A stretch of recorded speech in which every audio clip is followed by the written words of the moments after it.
Liverpool are ready. Fabrizio Romano drops. Marc Guehi. Update as Reds poised to make their move. The final week of a transfer window always brings intensity, whispers, and frantic negotiations. For Liverpool Football Club, that truth has rarely been more relevant than now.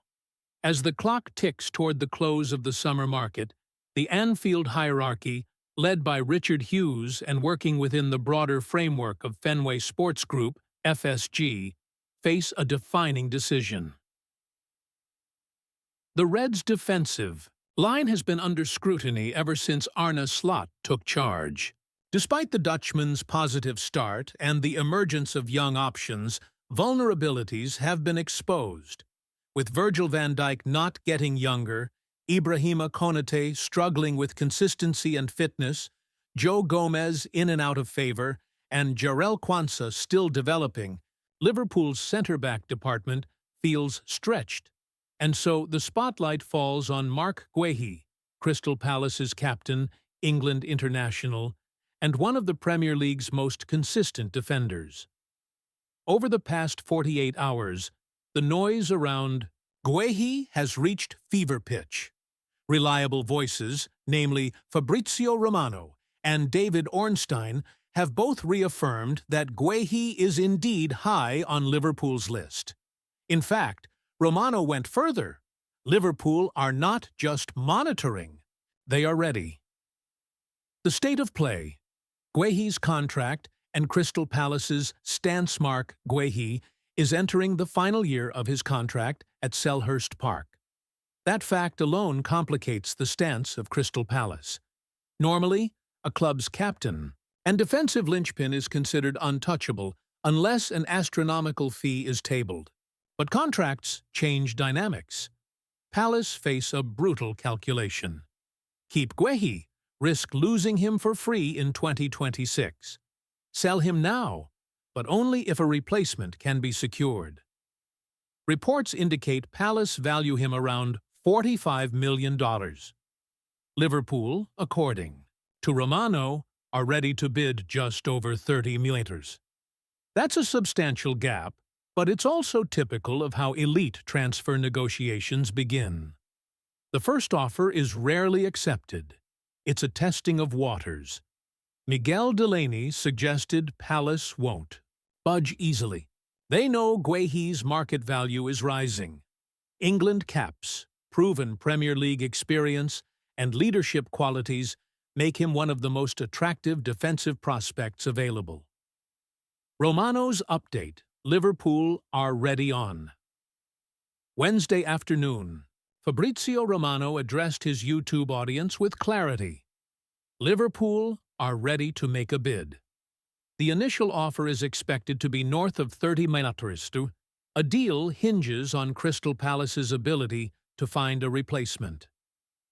Romano compared it to the Alexander Isak situation, where Newcastle's decision-making ultimately decided the fate of transfer talks. For Guehi, everything rests on Palace. If they identify and secure a new defender, the green light could be given. If not, they may dig in. The Italian insider stressed that Liverpool's stance is unwavering. They want Guehi. They view him as an immediate solution and a long-term investment. Ornstein's confirmation. Guehi prefers Liverpool. While Romano supplied the detail, David Ornstein provided the context. The Athletic's trusted journalist revealed that Guehi's preferred destination is Liverpool. That's crucial. Players often have leverage in transfer sagas, especially when they're in the last year of a contract. If Guehi has told Palace he sees his future at Anfield, it adds pressure on the London club.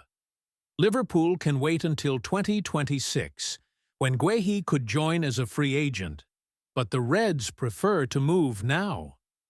Guehi's profile, why Liverpool want him. Marc Guehi isn't just another name on a scouting list.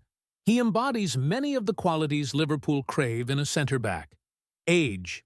At 25, he's entering his peak years. Premier League proven. over 100 appearances in England's top flight. Leadership. Already captain at Palace. Ball-playing ability. Comfortable stepping into midfield. A key trait for Slot's system. England international. Trusted by Gareth. Southgate at the Euros. Liverpool have long admired his composure under pressure. He isn't the tallest defender in the league, but his timing, positioning, and reading of the game make him formidable. Under Arne Slot, Liverpool are building a system that values defenders who can progress the ball, hold a high line, and recover quickly in transitions.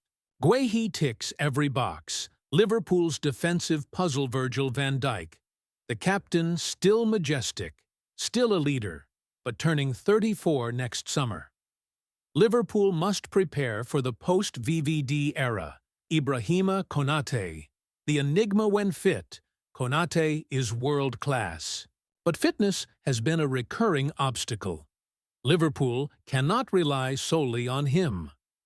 Joe Gomez, the utility man capable at right-back and centre-back, but not a nailed-down starter.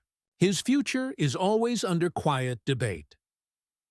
Jarell Quansah, the prospect, immense promise, but young defenders need careful development. Throwing him into 50-game seasons risks burnout. This quartet explains why Guehi is such an attractive option. He would slot immediately into the rotation, challenge for a starting role, and bring stability. FSG's transfer strategy. Fenway Sports Group have often been accused of being cautious in the market. They don't splash 100 meters without justification. Every deal is calculated. The Guehi situation is a classic FSG play. Identify a player nearing the end of a contract. Use that leverage to negotiate a lower fee. Avoid panic overspending, but timing is critical. With only 5 days left in the window, FSG must decide. Push now or risk waiting until 2026, when Guehi could walk free. Financials. The price debate. Palace want 45 millimeters. Liverpool's opening bid is 30 millimeters plus. The truth will likely settle around 38 to 40 millimeters. For context, Liverpool paid 36 millimeters for Konate in 2021. Manchester United splashed 80 millimeters on Harry Maguire in 2019. Arsenal spent 50 millimeters on Ben White in 2021. In today's market, 40 millimeters for a Premier League-proven centre-back of Guehi's quality seems fair. Past parallels. How Liverpool handle these deals. Liverpool fans have seen this before. Virgil van Dijk, 2017. Saints refused to sell in the summer. Liverpool waited until January and then paid a record fee. Darwin Núñez, 2022. Benfica resisted, but Liverpool went big once they were convinced.